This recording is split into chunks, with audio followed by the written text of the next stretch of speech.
Je suis rentré chez Noroto en 1994. J'ai commencé à Noroto Saint-Étienne en emploi saisonnier où j'ai monté du pneu et été vendeur pendant 2 mois. Après j'ai eu la chance de faire une ouverture en Alsace, à Noroto-Illkirch où j'ai été responsable pneus pendant 3 ans. Je suis revenu dans la région Rhône-Alpes, donc à Noroto-Limonest en tant que chef d'atelier pendant 3 ans. Je suis directeur donc, depuis 2003 et donc directeur à Noroto Saint-Étienne-Villars depuis 2007. Je suis assez convaincu par les valeurs écologiques et cette association en fait permet à différents projets de naître sur le thème de l'écologie. La FRAPNA, c'est la Fédération Rhône-Alpes de protection de la nature, une fédération d'associations de protection de la nature dans le département. Notre objectif, c'est de protéger la nature, les espèces et les espaces naturels, et au sens large du terme, l'environnement. J'ai déjà été parrain sur un premier thème qui était la défense des oiseaux. Et là, le deuxième projet où j'ai la chance d'être parrain, où la Fondation nous a permis de la parrainer pour une deuxième fois, cette association. C'est pour l'éco-conduite, une sensibilisation donc, à l'éco-conduite pour les particuliers. Le projet Éco-conduire par nature, c'est un projet qui s'inscrit dans une vaste campagne que la FRAPNA Loire mène depuis 10 ans, qui s'appelle Éco-citoyens, qui a pour objectif de former les éco-citoyens de demain, et donc les Ligériens, pour qu'ils comprennent l'impact de leur quotidien sur l'environnement.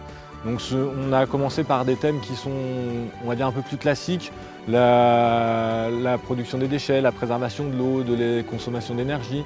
Et on a rajouté l'année dernière le projet et la thématique éco-conduite et la mobilité. Pour ce faire, on a réalisé des ateliers de sensibilisation du public ligérien. On a réalisé un livret. Tout ça avec le soutien de la Fondation Noroto. Et c'est essentiellement effectivement une plaquette, un petit livret de 8 pages qui représente en fait, qui explique les raisons de la surconsommation.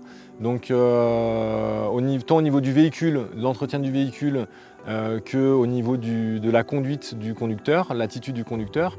Et après, en fait, il détaille sur 4 doubles pages ce qu'il faut faire au niveau du véhicule. Par exemple, ne pas garder ses barres de toit qui augmentent de 7,5% la consommation, éviter de rouler avec la climatisation, vérifier la pression de ses pneus puisque les pneus se dégonflent régulièrement et que ça augmente la consommation aussi de 2 à 4%. Voilà. Aussi, ce qui est important, c'est l'attitude du conducteur. Donc en 10-12 points, il rappelle les gestes de base à appliquer pour pouvoir éco-conduire. Il faut prendre l'habitude, il faut se forcer un petit peu au début, mais on peut réduire de 20% facilement sa consommation et certains gestes, certaines habitudes permettent de réduire de 50% la consommation. Alors pas la consommation générale, mais en consommation instantanée.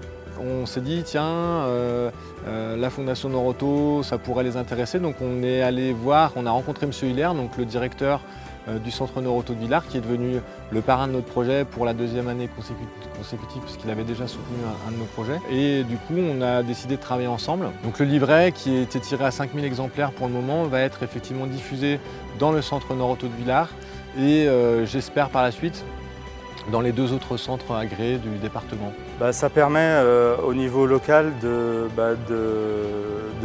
montrer que Noroto Villars et Noroto en général est sensible à la cause environnementale.